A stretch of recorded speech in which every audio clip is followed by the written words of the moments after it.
Dear friends, मेरा नाम सुभाष चौधरी है और मैं भारत का एक सामान्य नागरिक हूँ। आज का वीडियो बहुत इम्पोर्टेंट है हमारे सारे सीनियर सिटीज़न दोस्तों के लिए। आज हम बात करेंगे एक 85 साल के बुज़ुर्ग के अनुभव की, जो उसने कहा कि अगर ये चीज़ें मुझे 50-55 साल में पता चल जाता तो मैं और भी खुश होता, लेकिन ठीक है।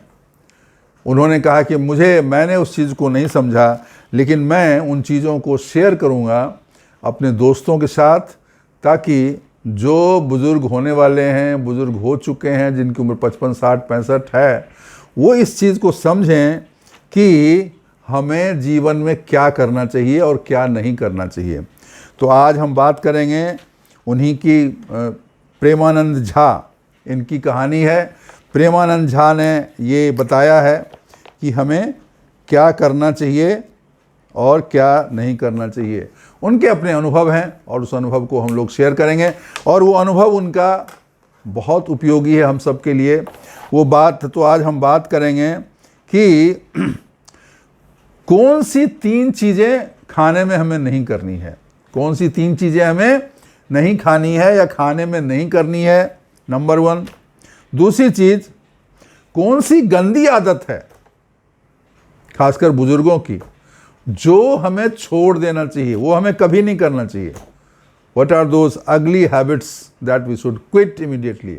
कौन सी 3 गंदी आदतें हैं जो हमें छोड़ देनी चाहिए, ठीक है।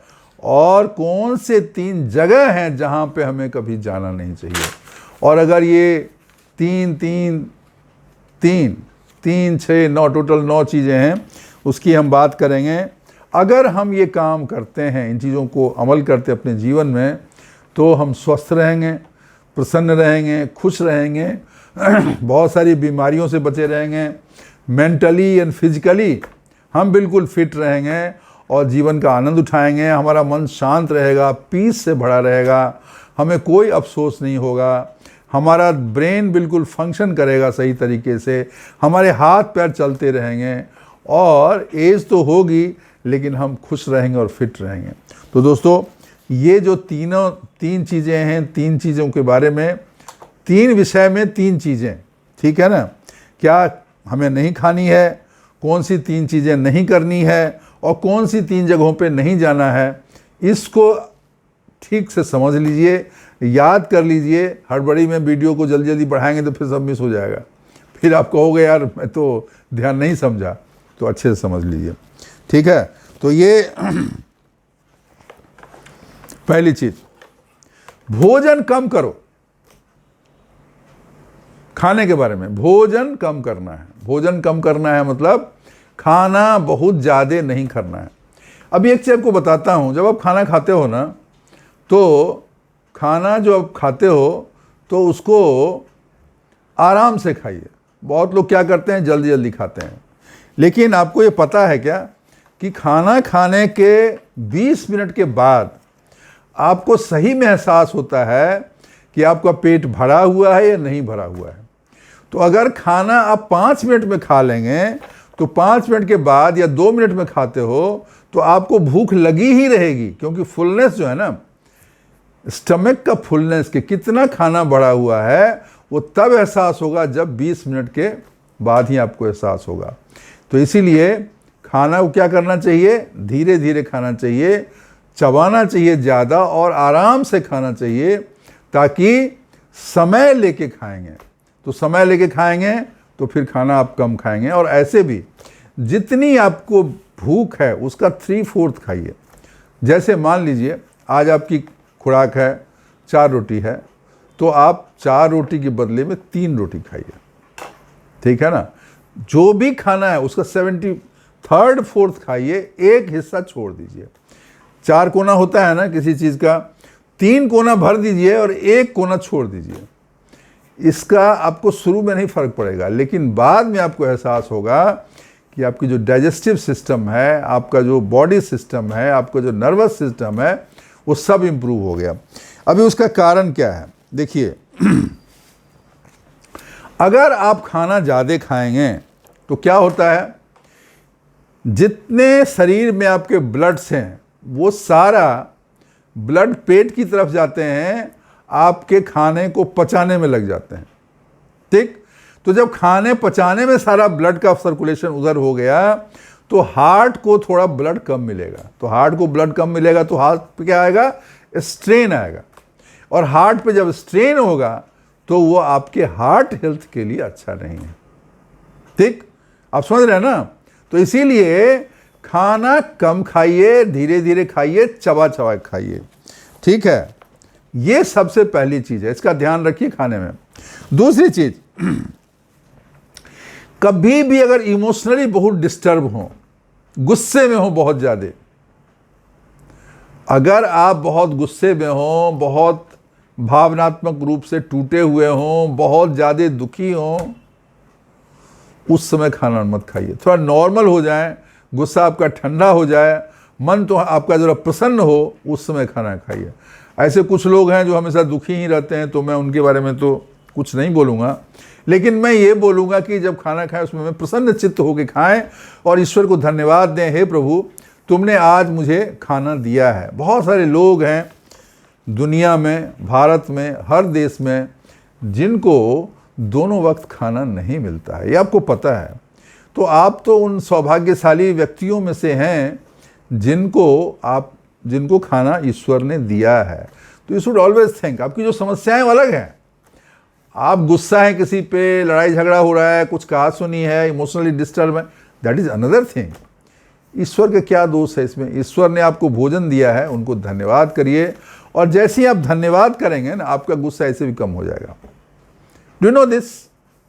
व्हेन यू फील ग्रेटिट्यूड, अगर जब आप दूसरे का एहसान मानते हो, चाहे इंसान का चाहे ईश्वर का, जैसे ही आपको लगता है कि मुझ पर इसकी कृपा है, मुझको इसने मदद की है, वैसे ही गुस्सा आपका कम हो जाएगा, दुख आपका कम हो जाएगा। क्योंकि इसका मतलब ये हुआ कि बहुत लोगों की कृपा नहीं है, मुझ पे है। I am those chosen one, मैं उन गिने चुने लोगों में हूं जिस पर ईश्वर की कृपा है। तो फिर मैं क्यों दुखी रहूंगा? फिर तो मैं खुश रहूंगा ना। अगर मैं उनका लाडला हूं, ईश्वर का लाडला हूं, तभी तो मुझे ये 4 तरह का खाना दे रहा है। मैं दाल भी खा रहा हूं, रोटी भी खा रहा हूं, चावल भी खा रहा हूं, सब्जी भी खा रहा हूं, दूध भी मुझे मिल रहा है, कभी कभार फल भी मिल रहा है, कभी सलाद भी मिल रहा है, खिलाने वाला भी है, खाने वाला भी है। ये क्या आम बात है क्या? बहुत सारे लोग हैं, मैं जाता हूँ सुबह में टहलने के लिए, मैं आपको बता रहा हूँ, एक आदमी जिसकी उम्र 30-35 साल की होगी, एक बिल्डिंग के कोने पे 7 बजे जाओ, 8 बजे जाओ, 9 बजे जाओ, वो बेसुध, पूरा शरीर गंदा, काला पूरा लगा हुआ, फटे हुए कपड़े, नीचे भी बहुत छोटा सा ऐसा कुछ फटा हुआ पैंट क्या समझिए, ऐसे कुछ पहने हुए, फटी हुई गंजी, पूरा देह खुला हुआ, और वो बेसुध पड़ा रहता है डेली। और मुझे पता है आफ्टर सम टाइम मुझे वो इंसान नहीं मिलेगा, क्योंकि वो मर जाएगा आफ्टर सम टाइम। उस इंसान को जब आप देखोगे ना, तो आपको लगेगा मैं कितना लकी हूँ यार, मेरा घर परिवार है, मुझे खाने पीने को मिल रहा है, मेरे पास सब कुछ है। तब आपको एहसास होगा ईश्वर की बड़ी कृपा है आप पे कि आपको ये चीज़ें मिल रही हैं। और जैसे ये चीज़ एहसास होगा ना, आपका गुस्सा कम हो जाएगा, आपकी शिकायतें कम हो जाएगी, दुनिया से शिकायतें कम हो जाएंगी। बहुत लोगों को मैंने देखा, उनके पास सब कुछ रहता है घर में, उनके पास अच्छा घर है, उनको रहने के लिए बिस्तर है, उनको खाने के लिए अनाज है, पंखा है, एसी है, टीवी है, सुख सुविधा है, पूछने वाले लोग हैं, दोस्त मित्र हैं, रिश्तेदार हैं जो उनको फोन करके पूछते हैं, उनके मिलने के लिए आते हैं, फिर भी वो दुखी रहता है। उसको शिकायत का अंत ही नहीं है। उसने ये कह दिया, उसने ये कर दिया, उसने मेरा ध्यान नहीं रखा, उसने मुझे ये बोल दिया। अरे भाई, बहुत सारे लोग हैं तुम्हारे ही उम्र के लोग जो भूखे मर रहे हैं, जो छोटे छोटे घरों में सड़ रहे हैं, जो इलाज के बिना मर रहे हैं, जिनको 2 जून की रोटी भी नहीं मिलती है, वो तरसते हैं। तुमको तो सब मिल रहा है ना, बट तुम्हारी आदत है शिकायत करने का, तुम्हारी आदत है दुखी रहने का, तुम्हारी आदत है परेशान रहने का, तुम्हारी आदत है लोगों को ब्लेम करने का, लोगों की गलतियां ढूंढने का। तो तुम्हें कौन सुखी कर देगा? तुम्हें कोई सुखी नहीं कर सकता है, क्योंकि तुम्हारे दुख का कारण तुम खुद हो। और मैं ये बोल रहा हूं सिर्फ किसी आम आदमी की बात, मैं बहुत सारे बुजुर्गों का बोल रहा हूं, बुजुर्ग पुरुषों का बोल रहा हूं, बुजुर्ग महिलाओं का बोल रहा हूं, जवान महिलाओं का बोल रहा हूं, जवान पुरुषों का बोल रहा हूं। ये दुखी रहते हैं, बस दुख के सागर में रहेंगे और जिधर जाएंगे उधर ही दुख फैलाएंगे। क्यों भाई? ईश्वर ने तुमको हंसने के लिए चेहरा दिया, हंसो ना। स्माइल करने के लिए चेहरा दिया, स्माइल करो ना। लोगों की मदद करने के लिए हाथ दिया, करो ना। दूसरे का नहीं कर सकते, खुद करो। लेकिन वो नहीं मानेंगे और वो दुख फैलाएंगे। तो दोस्तों, इस चीज को समझिए। तो जब आपको इस चीज का एहसास होगा, ग्रेटिट्यूड का एहसास होगा, आपका इमोशन एकदम सेटल हो जाएगा, आपकी भावनाएं शांत हो जाएंगी, आपका गुस्सा कम हो जाएगा। और जब आपका गुस्सा कम होगा, शांत हो जाएंगे, तो आपका भोजन अच्छे से लगेगा। फिर इस वक्त ईश्वर की कृपा भी होगी। फिर आपको बुढ़ापे की बहुत सारी बीमारियां नहीं होगी, आपको डिमेंशिया नहीं होगा, भूलने की बीमारी। अभी मैं कहीं पढ़ रहा था, कहीं किसी का फोटो देखा, वो आदमी एजेड था, 75-80 साल का था, फैमिली के साथ कहीं ट्रिप पे गया, महाराष्ट्र में कहीं पे उतर गया, फिर वो किसी और ट्रेन में चढ़ गया जो सीसीटीवी फोटो से रेलवे स्टेशन पे रहा, और फिर वो उतर के कहीं उतर गया और फिर किसी दूसरे ट्रेन में चढ़ गया। वो मिल ही नहीं रहा, बिकॉज उस आदमी को पता ही नहीं कि वो कौन है, वो कहाँ का रहने वाला है, और उसके घर वाले परेशान हैं। आप चाहेंगे कि आप जब बूढ़े हो जाएं तो आप भी ऐसे ही भूल जाएं अपने को, और आपको कहीं लेके जाए घुमाने के लिए आपकी फैमिली, आप वहाँ भटक जाएं, उस पर आप मिले ही नहीं। आपका क्या होगा? उनका तो जो होगा, आपके फैमिली वाले तो जो परेशान होंगे, उनके पर जो दुख टूटेगा वो अलग है, लेकिन आपका क्या होगा? कहीं मर जाओगे, कहीं ऐसे पड़े रहोगे, कोई आपको कुछ खिलाने को दे देगा। ये क्या जिंदगी है? और उसके कारण कौन है?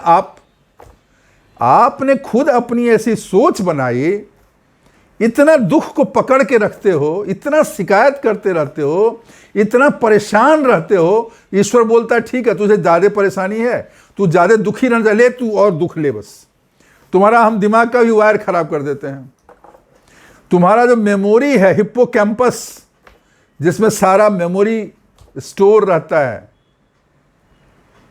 हिप्पोकैम्पस जिसमें कॉग्निटिव पावर होती, पहचानने की शक्ति होती है, तुम्हारा वही वायरिंग हम खराब कर देते हैं। अब तू ले, तू बस सिकुड़ जा। अब सिकुड़ गया आदमी का हिप्पोकैम्पस, छोटा हो गया, अब वो अपने ही आदमी को पहचान नहीं पा रहा है। अब बोल रहा है कुछ शिकायत तब भी करेगा। ऐसे लोग होते हैं, पागल भी होते हैं, फिर भी वो गाली देते ही रहते हैं। आपको जीवन चाहिए क्या? नहीं चाहिए ना? तो शांत होकर भोजन करो, पहली चीज। दूसरी चीज हो गई, रात को खाना हल्का खाओ। रात को बहुत ठूस के देर रात को खाएंगे। आप इस चीज का रिकॉर्ड देख लेना। जितने भी आपको अगर हार्ट अटैक का बुजुर्गों का देखना है, आप अगर खाना ओवरलोड करते हो, रात को बहुत ज़्यादा खाते हो, बहुत ज़्यादा, खासकर शुगर की चीज़ें, मीठी चीज़ें, नमक की चीज़ें, तली भुनी चीज़ें, तो उन लोगों को रात में हार्ट अटैक का खतरा 4 गुना बढ़ जाता है, 4 गुना, 4 टाइम्स। इसीलिए रात में हल्का खाना खाएं, सुपाच्य खाना खाएं, कम खाना खाएं और जल्दी खाएं। ये 3 चीज़ें मैंने बोला आपको भोजन के बारे में ध्यान रखना है।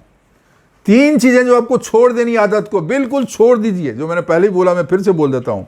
पहली चीज, कंप्लेनिंग, शिकायत करना, दिन रात शिकायत करना, दिन रात शिकायत करना, सबकी शिकायत करना। अरे भाई, दुनिया में सब बुरे हो गए, तुम ही अच्छे हो, ऐसा हो गया क्या तुम्हारा? बहुत लोगों को मैंने देखा है, चौराहे पे बैठे रहेंगे, किसी के दरवाजे पे जाएंगे, मिलेंगे और फिर शिकायत का पुलिंदा चालू करेंगे, शिकायत करना शुरू करेंगे। इसी तरीके से बहुत बुजुर्ग महिलाएं होती हैं, जहां बैठेंगी बस उसकी बहू ने ये किया, उसने ये किया, उसने ऐसा हुआ, उसका ये है, उसको, उनको और कोई काम नहीं। तो ये जो निगेटिविटी फैलाओगे वो दूसरे को असर नहीं करेगा। दूसरे को कितना असर करेगा नहीं पता, लेकिन आपका जीवन तो नष्ट होना पक्का है।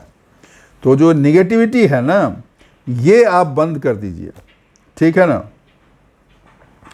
इसके बदले में दिन में कम से कम 2-3 बार अच्छी चीजें बोलिए, लोगों की तारीफ करिए, किसी भी, जो आपको अच्छा लगता है। अब आपको कि मुझे कोई अच्छा नहीं लगता, अरे नहीं लगता है फिर भी उसमें खोजो, कुछ तो अच्छा होगा हर इंसान में। जैसे कोई भी इंसान होता है उसमें कुछ खराबी होती है, 10 खराबी होती है, 100 खराबी होती है, 2 उसमें खूबी होती है। उस खूबी को बोलो, उसके बारे में बताओ, इससे आपकी निगेटिव थिंकिंग कम हो जाएगी, शिकायती स्वभाव आपका खत्म हो जाएगा। इसको मैं बोलता हूँ शिकायती लाल, शिकायत ही करते रहेंगे। उनका एवर वर्क है बस कंप्लेन करना, कंप्लेन करना, दुनिया से कंप्लेन करना, मौसम से कंप्लेन करना, नेताओं का कंप्लेन करना, घर के लोगों का कंप्लेन करना, रिश्तेदारों को कंप्लेन करना, बॉस को कंप्लेन करना, सबॉर्डिनेट का कंप्लेन करना। जो है सब बुरा है, वही बस सही है बस, और कोई अच्छा नहीं है। तो जब हमारी आदत होती है शिकायत करने की तो हमें किसी में अच्छा नहीं दिखता है, लेकिन जब हम अच्छाई खोजने जाएंगे तो अच्छा मिलेगा। तो दोस्त, इसकी आदत छोड़ दीजिए, ठीक है ना। बोलते हैं बुरा जो देखन मैं चला, बुरा न मिलिया कोई, जो दिल खोजा आपना मुझसे बुरा न कोई। तो आप अपना थोड़ा कर लीजिए, अपने बारे में सोचिए हम में क्या कमी है। तो जैसे अपनी कमियों के बारे में पता लगेगा, दूसरों की कमियां थोड़ी कम दिखेगी, ये एक चीज़। दूसरी चीज़, कभी कोई आपको हेल्प करता, आप एजेड हो गए, बूढ़े हो गए, बुजुर्ग हो गए, आप काम नहीं कर पाते हो, तो आपको आत्मसम्मान आ जाता है, मैं खुद ही सब कर लूँगा, नहीं कर पाओगे। तो अगर कोई आपको कोई हेल्प की ज़रूरत है और कोई आदमी है जो आपको हेल्प कर सकता है और करने को इच्छुक है, तो उसको मना मत करिए। कोई अगर मदद कर रहा है किसी चीज़ में, मान लीजिए आप बहुत एज हो गए, 75-80 साल, अब चल नहीं, आप रोड क्रॉस नहीं कर पा रहे हो, कोई इंसान है वो आपको रोड क्रॉस करा दे रहा है, आप दे लो, हेल्प कर लो। आपके पास बहुत सारा सामान है और आपको अपनी एक गाड़ी में रखनी है, आप नहीं उठा पा रहे हो, एंड समबडी कम्स, ठीक है, आप हेल्प मांगते हैं, लेकिन खुद बोलता है कि अंकल मैं रख दूं क्या? हाँ बेटा रख दो। 2 फायदे होंगे, एक तो आपका काम आसान हो जाएगा, प्लस आपने उस व्यक्ति को आपकी मदद करने का मौका दिया। एक अच्छी बात है ना, आपने मौका दिया, you gave a choice, an option to serve you. और जब इंसान किसी की मदद करता है, उसमें जिसकी मदद करता है उसको तो हेल्प होता है, लेकिन जो मदद करता है उसको एक अलग सी खुशी होती है, आज मैंने एक अच्छा काम किया। एक बुजुर्ग आदमी का सामान मैंने नीचे से उठा के उसकी गाड़ी में रखा, उसके ऑटो में रखा, उसकी टैक्सी में रखा, उसकी गाड़ी में रखा, ये हैप्पीनेस उसको मिलती है। उसकी वो हैप्पीनेस आप क्यों ले रहे हो? जस्ट अपने सम्मान के लिए, अपनी प्राइड के लिए, अपने अभिमान की वजह से। ये काम नहीं करना है, ठीक है। और तीसरी चीज, बच्चों की शिकायत करना, सब खराब हैं, नए लड़के खराब हैं, नए लड़कियां खराब हैं, इनका कोई वैल्यू नहीं है, इनको कोई मोरल नहीं है, इनका कोई एथिकल वैल्यू नहीं है। अरे भाई, बुरे अच्छे हर समय होते हैं, आपके टाइम में सब अच्छे ही थे क्या? और मैं तो ये देख रहा हूँ कि आज की जो यंग जनरेशन है, भले ही हमें अच्छा लगे, they are more transparent, they are better people, they are more realistic, और उनकी जो मोरल वैल्यूज़ हैं वो काफ़ी अच्छी हैं। तो we should also appreciate it, एक चीज़।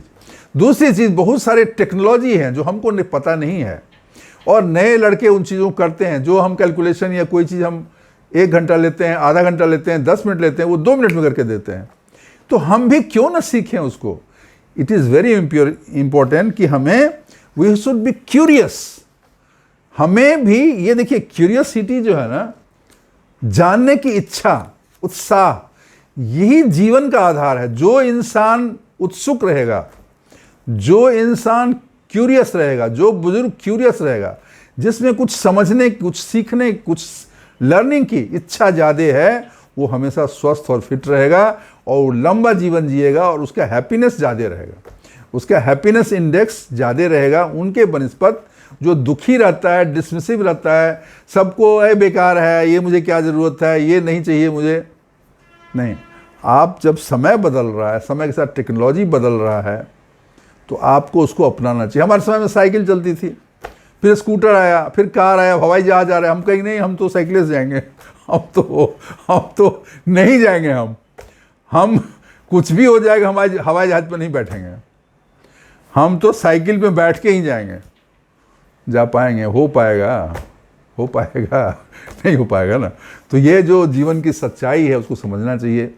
जीवन हर दिन बदलता है, इवॉल्व होता है, तो चाहे हम यंग हों चाहे ओल्ड हों, we should evolve, we should also learn, we should also adopt new things. That is the life. Life is changing every day, every moment, every second. And the person who is moving with life, he lives long and happy life. तो दोस्त इसको जरूर करिए अपने साथ। और तीसरी चीज, दो चीजें हो गई, तीसरी चीज, 3 जगह मैं नहीं जाता, हमारे प्रेमानंद जी कहना है। 3 जगह नहीं जाता मतलब 3 जगह, 3 तरह की घरों में मैं नहीं रहूंगा। पहली चीज, जो डैम्प हो, एकदम ऐसा डैम्प समझते हैं ना, ह्यूमिड पानी, उसमें बहुत ज़्यादा भीगा हुआ, बहुत, उसमें क्या रहता है, कीटाणु, उसमें क्या रहता है, बीमारी। ऐसे घर में नहीं रहना चाहिए जहां पर सूरज की रोशनी ना आए। ऐसे घर में नहीं रहना चाहिए जहां हवा का झोंका ना आए। ऐसी जगह आप मत रहो, ठीक है ना। सो जहां पर एयर क्वालिटी बहुत पुअर हो, ठीक है ना, ऐसी जगह पे आपको नहीं रहना चाहिए। जो डैम्प घर हो, जिसमें एयर फ्लो ना होता हो, क्योंकि उसकी वजह से आपको हो जाएगी लंग्स की प्रॉब्लम, हार्ट की प्रॉब्लम। और लंग्स का प्रॉब्लम जो है ना, ये बहुत ज़्यादा लोगों को होता है ओल्ड एज में, क्योंकि lungs affect your breathe. Lungs फंसा मतलब आप सांस ठीक से नहीं ले पाओगे। सांस ठीक से नहीं ले पाओगे तो सांस पे तो जिंदगी अटकी हुई है, क्योंकि जितनी लंबी सांस, जितने समय तक सांस चलेगी तब तक तुम जिंदा हो। तो सांस अगर फंसेगा घर के डैम्पनेस की वजह से, कीटाणुओं की वजह से, तो फिर लंबा जीवन कहाँ रहेगा, लंग्स में इन्फेक्शन हो जाएगा, ठीक है। इसके अलावा ज्वाइंट हेल्थ पे भी आपके असर पड़ेगा। तो उनका ये कहना है प्रेमानंद जी का कि किसी ऐसे घर में मत रहो जो बिल्कुल बंद हो, जिसमें हवा के आवन जावन का व्यवस्था ना हो, जो बिल्कुल ऐसा डैम्पनेस जिसमें हो, बहुत ज़्यादा आर्द्रता हो, एकदम बंद सा लगे, उलझन लगे, जिसमें स्मेल आए, जिसमें बदबू रहे, जिसमें घर में सड़ांध हो, जिसमें सब जगह चिपका कुछ लगे, ऐसी जगह में ना रहें। दूसरी चीज़, अलग थलग ना रहें। एकदम घर पूरा शहर के बाहर जाके कहीं कोने में रह रहे हैं, बच्चों से दूर। बच्चे अभी 5000 किलोमीटर बैठे हुए हैं और हम यहाँ बैठे हुए हैं, तो इमरजेंसी में आपकी कोई हेल्प के लिए भी नहीं आ पाएगा। तो आइसोलेशन में नहीं रहना चाहिए। आप वहाँ रहें जहाँ आपके दोस्त, मित्र, रिश्तेदार, फैमिली मेम्बर्स रहते हैं, ताकि कोई काम हो तो आ जाएं, और अदरवाइज भी मिलना जुलना आपका चालू रहे, क्योंकि मिलने जुलने से मोहब्बत बढ़ती है, प्यार बढ़ता है, और इंसान थोड़ा बेहतर महसूस करता है। उसकी जो है वो लोनलीनेस का प्रॉब्लम उसको नहीं होगा, नहीं तो आपको लोनलीनेस की प्रॉब्लम हो सकती है, ठीक है ना। So you have to have prioritize the proximity with other people. जब भी ऐसा आप घर लेते हैं तो ऐसा दूर अलग थलग आपको नहीं रहना चाहिए। और तीसरी चीज़, जहाँ का इन्वायरमेंट बहुत पॉल्यूटेड है, जहाँ पे हवा ठीक ना हो, जहाँ पे जो मान लीजिए बहुत जगह होता है, फैक्ट्री होता है, चिमनी होता है, वो चारों तरफ सुबह एकदम गंदा अंधेरा लगेगा, चिमनी का धुआं उड़ रहा है, तो आपका तो ऐसे बहुत सारा इन्फेक्शन हो जाएगा, आपका हार्ट ऐसे ही फंस जाएगा, लंग्स में खराबी हो जाएगी, बीमारियां हो जाएगी, टीबी हो जाएगा। तो ऐसी जगह पे हमें नहीं रहना चाहिए, ठीक है। तो ये 3 चीज़ें हमने बताई कि 3 चीज़ें हमें खाने में परहेज़ करना चाहिए, 3 जगह जाने में परहेज़ करना चाहिए, और 3 काम से हमें परहेज़ करना चाहिए। 3 चीज़ करना है। कहने का मतलब ये है कि अगर इन आदतों को अपनाते हैं और ख़राब आदतों को छोड़ते हैं तो हमारा जीवन बेहतर होगा। और लास्ट में उनका ये कहना है कि ज़िंदगी में ना शिकायत करना छोड़ दो, हो गया ना, अभी कुछ साल के मेहमान हो, हंसते खेलते गुजारो। लोगों को इसलिए माफ़ नहीं करो कि उन्होंने गलती नहीं की, इसलिए माफ़ करो कि तुम्हारे दिल पे बोझ ना रहे कि मैंने इसको माफ़ नहीं किया। अभी वही कहानी, वही इंसान, वही घटना तुम्हारे सपने में, तुम्हारे जीवन में, तुम्हारे नींद में, तुम्हारी नज़र में वही आएगा। उससे अच्छा है ठीक है जो किया किया यार, वो जाने, रब जाने हमको क्या करना है, हमने उसको छोड़ा, जाने दो। So you should learn to leave things, अपने ग्रजेस को, अपनी शिकायत को, अपनी नफ़रत को, उनको छोड़ दो। नफ़रत की दुनिया छोड़ के प्यार की दुनिया में जा, मोहब्बत की दुनिया में रह तू। तो अगर मोहब्बत की दुनिया में रहोगे, जैसे हम हंस रहे हैं आप भी हंसोगे, खुश रहोगे, और जब खुश रहोगे, चेहरे पे स्माइल रहेगी, तो ज़िंदगी अच्छी बीतेगी। तो दोस्तों, ये चीज़ें आपको करनी है और इन चीज़ों का आपको ध्यान रखना है, ठीक है। मिला जुला के ये है कि आपको लोगों का प्यार चाहिए, आपको सुबह में उठने के लिए वजह चाहिए कि हमें उठ के काम करना है और अपने मन को शांत रखना है, लोगों को माफ़ करना है, किसी चीज़ के लिए ज़्यादा पछतावा नहीं करना है, शिकायत नहीं करना है। ईश्वर ने जो दिया वो ठीक है, जो नहीं दिया वो भी ठीक है ना। तो इसी विचार के साथ आपको रहना है, ठीक है ना। तो ये आपको करना है। तो दोस्तों, इन्हीं शब्दों के साथ ये वीडियो मैं ख़त्म कर रहा हूँ, लेकिन उससे पहले आपको बता दूँ, अगर आपने हमारे चैनल को सब्सक्राइब नहीं किया है तो कर लीजिएगा, ठीक है। ऑलरेडी 1,90,000 से ऊपर हो चुका है, और आप लोगों का सहयोग होगा तो 2 लाख सब्सक्राइबर हो जाएंगे। आप लोगों की मोहब्बत और सहयोग की वजह से ये सिल्वर बटन मुझे मिला, और बहुत सारा प्यार मिलता है। आपके कमेंट्स, बहुत प्यारे कमेंट्स आते हैं, आप लिखते हो, इतना अच्छा लगता है। आई अप्रिशिएट आपके कमेंट्स, आई अप्रिशिएट। और अपने दोस्तों के साथ शेयर करिए। और जाने से पहले 2 लाइन सुना के जाऊंगा, ठीक है ना, ध्यान दीजिएगा।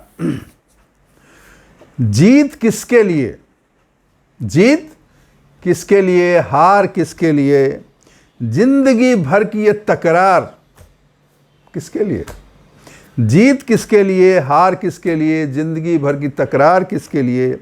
जो भी आया है वो जाएगा एक दिन, समझ रहे हैं ना। जो भी आया है वो जाएगा एक दिन। फिर ये गुरूर, ये अभिमान किसके लिए, थोड़ा सोचिएगा दोस्तों। और इन्हीं शब्दों के साथ आपसे विदा लेता हूँ। थैंक यू, शुक्रिया, धन्यवाद।